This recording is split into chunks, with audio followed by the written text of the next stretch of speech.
नमस्कार, जय हिंद दोस्तों। ऑल एग्जाम गाइड गुरु का यूट्यूब चैनल आप सभी देख रहे हैं। पिछले 30 साल से भारत के सभी एग्जामों में बार बार पूछे गए 50 जीके जीएस के प्रश्न, और ये आप जिस एग्जाम की तैयारी कर रहे हैं आपके एग्जाम में ये पूरे 50 क्वेश्चन आ सकते हैं। पूरे के पूरे 50 क्वेश्चन इतने ज्यादा इंपॉर्टेंट है कि आप जिस एग्जाम की तैयारी कर रहे हो ना, ये पूरे क्वेश्चन आपके एग्जाम में आ सकते हैं। एक एक क्वेश्चन बहुत इंपॉर्टेंट है, तो इन सभी क्वेश्चनों को 50 के 50 रट लो, याद कर लो। हमें मोटिवेट करो कि आपके लिए ऐसे अच्छे अच्छे क्वेश्चन लाएं। आपको कुछ नहीं करना, सिर्फ लाइक करना है।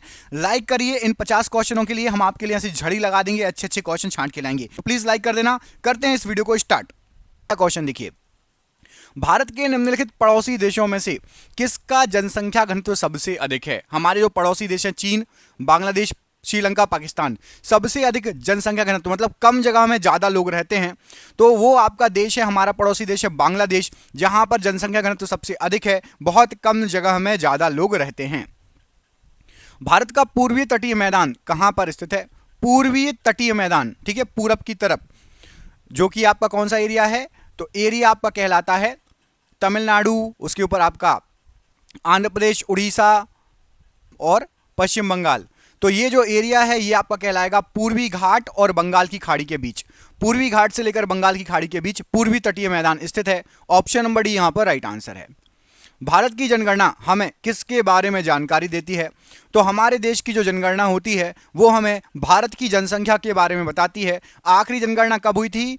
कमेंट करके बताओ। लास्ट जनगणना कब हुई थी? कमेंट करके बताओ। मैं आपको दो ऑप्शन दे रहा हूं, 2021 या 2011। आखिरी जनगणना कब हुई थी? 2021 या 2011? कमेंट बॉक्स में कमेंट करके बताइएगा, ठीक है। अगला क्वेश्चन देखिए, चट्टानों की परतों में फंसे मृत पौधों और जंतुओं के अवशेष क्या कहलाते हैं? आपने देखा होगा चट्टान है, उसके बीच में फंसे बहुत पुराने पुराने आपको क्या मिलते हैं? तो उसको बोलते हैं जीवाश्म। क्या मिला है? जीवाश्म मिला है। ऑप्शन नंबर सी, जीवाश्म या फॉसिल बोलते हैं जो चट्टानों की परतों में फंसे मृत पौधे और जंतुओं के अवशेष मिलते हैं, जीवाश्म या fossil. Option number C. Fossil से याद आया, फॉसिल नेशनल पार्क है, हमारे देश में एक फॉसिल नेशनल पार्क है, वो किस राज्य में पड़ता है?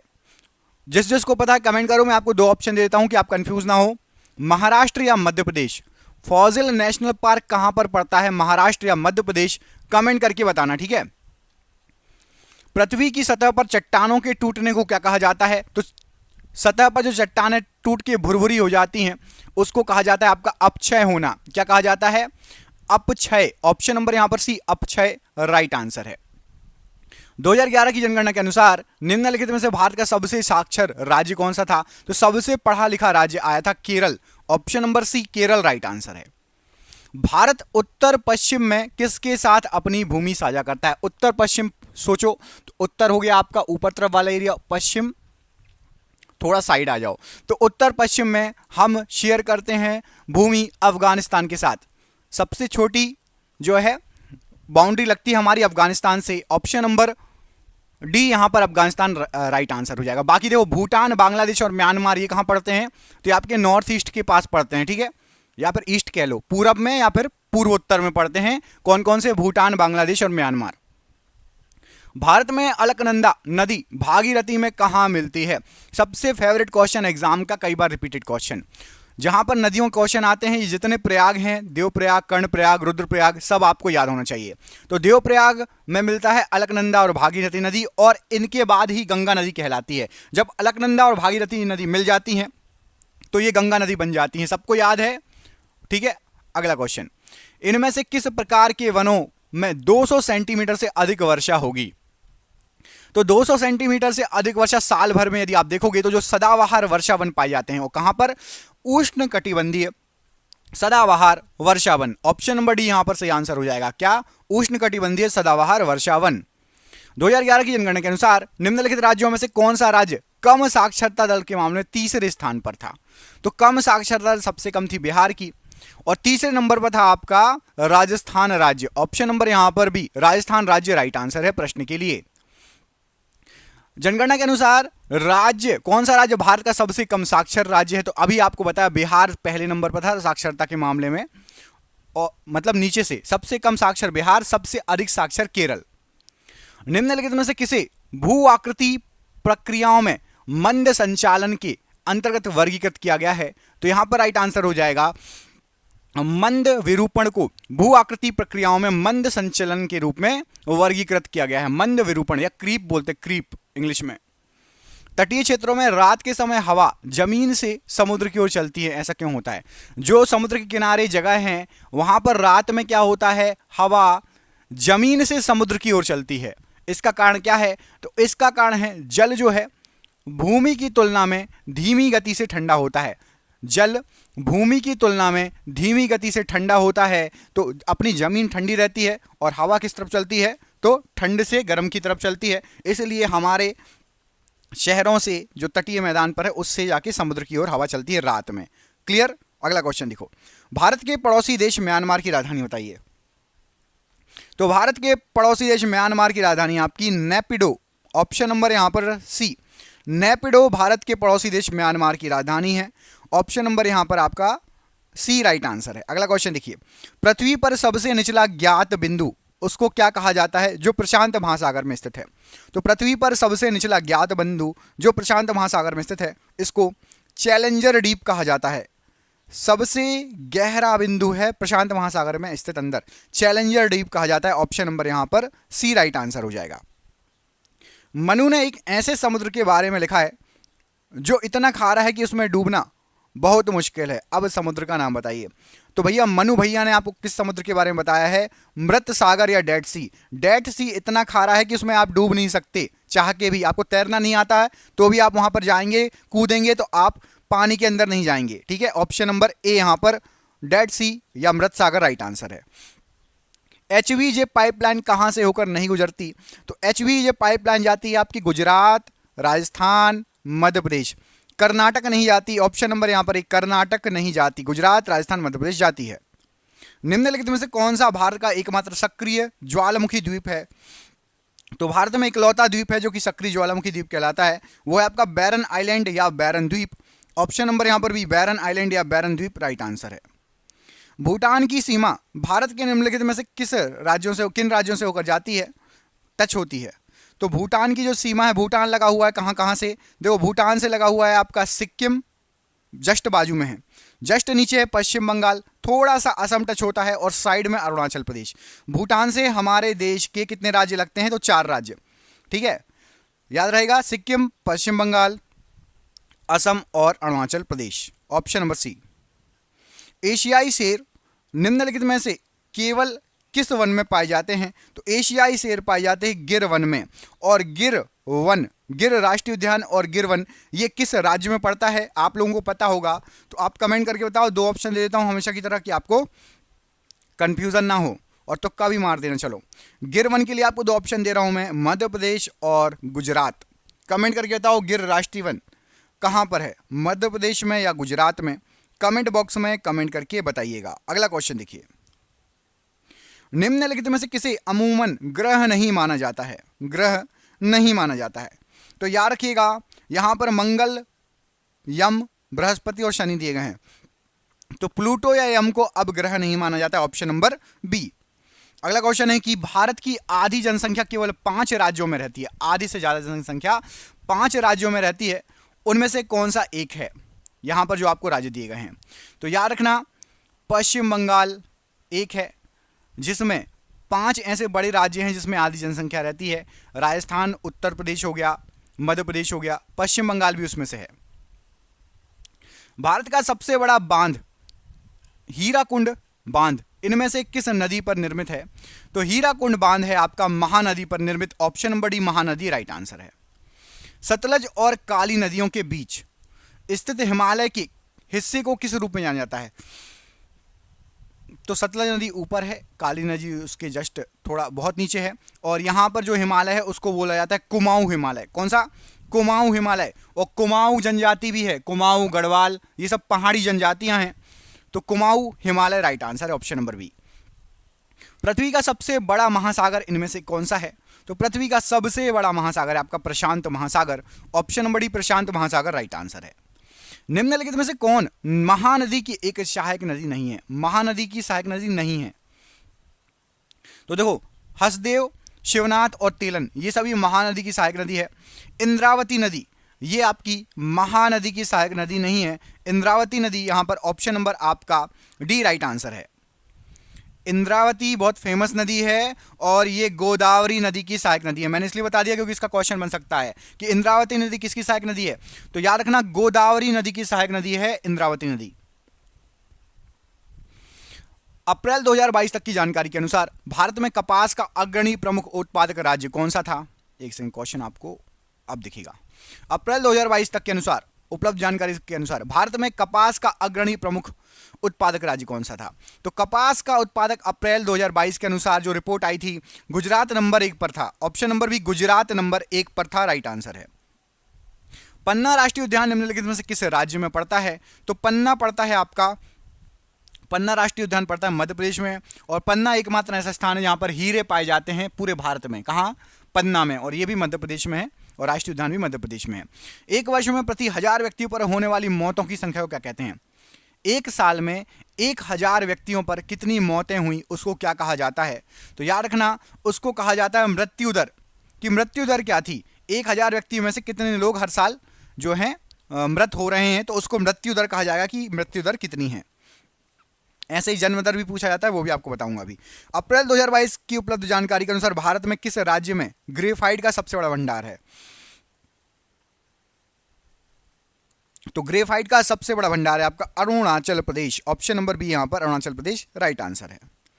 एग्रीकल्चर शब्द लैटिन शब्द एगर और कल्चर से बना हुआ है। एगर और कल्चर, एग्रीकल्चर किससे बना हुआ है, एक नया चीज आप सीख लो जिसको नहीं पता।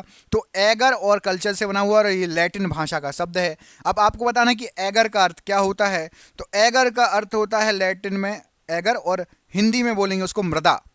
ऑप्शन नंबर डी मृदा राइट आंसर हो जाएगा। एगर का अर्थ क्या होगा, मृदा। ऑप्शन नंबर डी यहां पर राइट आंसर है। भारत में 21वीं सदी की दूसरी जनगणना डैश में आयोजित की गई। तो 21वीं सदी की जो दूसरी जनगणना है ये 2011 में आयोजित की गई। ऑप्शन नंबर यहां पर डी राइट आंसर है। निम्नलिखित में से कौन सा कारक मिट्टी के निर्माण को प्रभावित नहीं करता। तो मिट्टी के निर्माण को प्रभावित नहीं करता, तो भूस्खलन जो है इससे मिट्टी के निर्माण में कोई प्रभाव नहीं आता। Option number B. बाकी जलवायु से आ सकता है, स्थलाकृति से आ सकता है, मूल सामग्री से आ सकता है, भूस्खलन से नहीं आएगा। मिट्टी जैसी है वैसी रहेगी। भारत के पड़ोसी देशों की कुल संख्या कितनी है। तो भारत के यदि आप पूरे पड़ोसी देश गिनने बैठेंगे तो टोटल संख्या है आपकी, यहां पर जो ऑप्शन दिए गए हैं उसके अनुसार 9 हैं। अब आप में से कौन कौन जो स्थल से लगे पड़ोसी देश हैं और जो जल से लगे पड़ोसी देश हैं, सबके बारे में जानकारी दे सकता है। चलो एक काम करो, मैं ही बता देता हूं तो आपको याद रहेगा। हम अफगानिस्तान से बढ़ते हैं, अफगानिस्तान, उसके बाजू में पाकिस्तान, अफगानिस्तान के तरफ चीन। ठीक है, 3 ही हो गए, अफगानिस्तान, पाकिस्तान, चीन। नेपाल आ जाओ, भूटान आ जाओ, बांग्लादेश आ जाओ, म्यांमार आ जाओ। उसके बाद जो जल से लगते हैं श्रीलंका, मालदीव। ठीक है, उसके बाद और भी लगते हैं, देखो कई किताबों में आपको ये भी मिल जाएंगे, इधर के मलेशिया तरफ के भी आपको जो है देश मिल जाएंगे। ठीक है, तो जैसे आप किताब में पढ़ोगे, अभी जो है 9 राज्यों का है, एग्जाम में भी पूछा गया था, तो टोटल 9 राज्य थे। ठीक है, याद रखिएगा। अगला क्वेश्चन देखिए, अगले क्वेश्चन में पूछा गया आपसे कौन कौन से मिल जाएंगे, आपको मैं बता देता हूँ। इंडोनेशिया भी आपको मिल जाएगा। ठीक है, इंडोनेशिया याद रखना, इंडोनेशिया भी बता देते हैं कई बार। ठीक है, 10 बता देते हैं। अगला क्वेश्चन देखिए, आयु के आधार पर किसी राष्ट्र की जनसंख्या को सामान्यतः कितने व्यापक श्रेणियों में बांटा गया है। तो आयु के आधार पर जनसंख्या जो होती है इसको 3 श्रेणियों में बांटा गया है। ऑप्शन नंबर यहां पर डी राइट आंसर है। निम्नलिखित में से कौन सा जल निकाय भारत के दक्षिण में स्थित है। भारत के दक्षिण में मतलब नीचे तरफ। तो यहां पर राइट आंसर क्या हो जाएगा, भारत के दक्षिण में हिंद महासागर फैला हुआ है। ऑप्शन नंबर डी हिंद महासागर। महान हिमालय का क्रोड बताइए क्या है। तो महान हिमालय का जो क्रोड है ये ग्रेनाइट का बना हुआ है। Option number D granite right answer है। भारत के उत्तरी और उत्तर पश्चिमी भाग में डैश भोजन की मुख्य फसल है। तो उत्तर और उत्तर पश्चिम, नॉर्थ और नॉर्थ ईस्ट में गेहूं जो है, हम लोग गेहूं खाते हैं। नॉर्थ में जितने भी रहते हैं, हिंदी भाषी जितने क्षेत्र हैं, मोस्टली जो है गेहूं खाते हैं, मतलब रोटी वगैरह खाते हैं। साउथ वगैरह में रोटी आपको कम मिलेगी या नहीं मिलेगी, या आटे गेहूं की नहीं मिलेगी, कुछ और की भी मिल सकती है। अरुणाचल प्रदेश में ब्रह्मपुत्र नदी को क्या कहा जाता है। तो अरुणाचल प्रदेश में आप जाएंगे तो ब्रह्मपुत्र नदी को दिहांग रिवर कहा जाता है। Option number A. समुद्र के पानी का दिन में 2 बार लयबद्ध ऊपर से उठना, लयबद्ध उठना और गिरना क्या कहलाता है? तो समुद्र का पानी आगे पीछे होता है और दिन भर में 2 बार ज्यादा ज्वार भाटा आता है, तो ऑप्शन नंबर बी ज्वार भाटा कहलाता है, ज्वार और भाटा। ठीक है।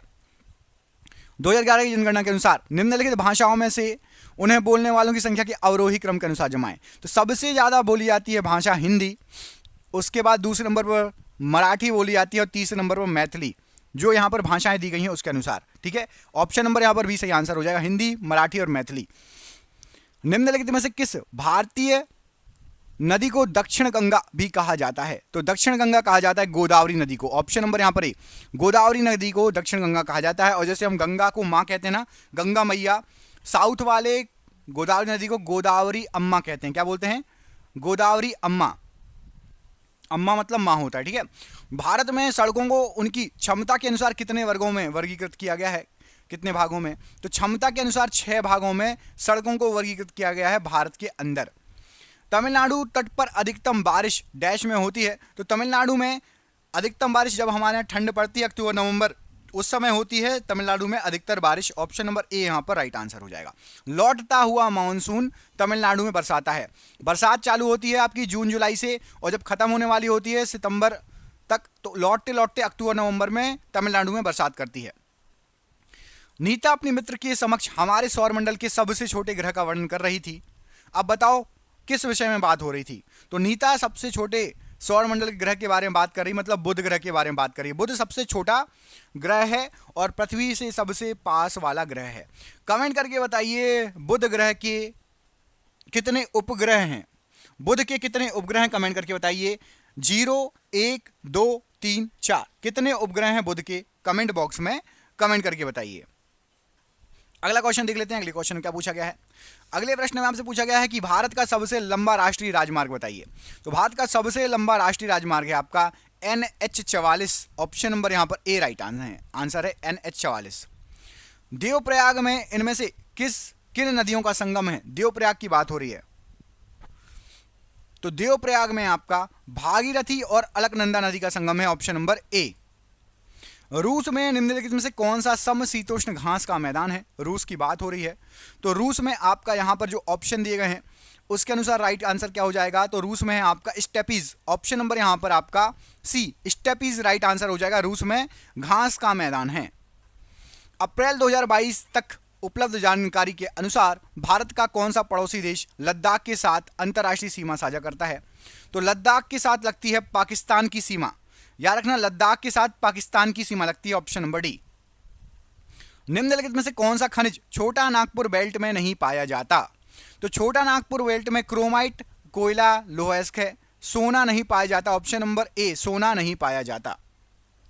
निम्नलिखित में से कौन सा देश ध्रुवीय क्षेत्रों से संबंधित है? तो ध्रुवीय क्षेत्रों से यहां पर जो ऑप्शन दिए गए हैं ध्रुवीय क्षेत्र से संबंधित है आपका कनाडा देश। ऑप्शन नंबर डी कनाडा, ये ध्रुवीय क्षेत्र के पास है, समीप है, संबंधित है। निम्नलिखित में से क्या मृदा के रंग, गठन, रासायनिक गुणधर्म, खनिज मात्रा और पारगम्यता को निर्धारित करता है? तो यहां पर राइट आंसर हो जाएगा आपका जनक शैल। ऑप्शन नंबर यहां पर ए जनक शैल राइट आंसर हो जाएगा। और ये आपके लिए लास्ट क्वेश्चन, सरप्राइज क्वेश्चन। इसका आंसर कमेंट बॉक्स में कमेंट करके आप बताइएगा कि निम्नलिखित में से कौन तलछटी चट्टानों का उदाहरण है? तलछटी चट्टानों का उदाहरण कौन सा है? मैं आपको 2 ऑप्शन दे देता हूं, एक संगमरमर और दूसरा बलुआ पत्थर। इनमें से कोई एक आंसर सही है? कमेंट बॉक्स में कमेंट करके बताइएगा कि कौन सा आंसर इनमें से सही है। हम मिलेंगे अगले वीडियो में।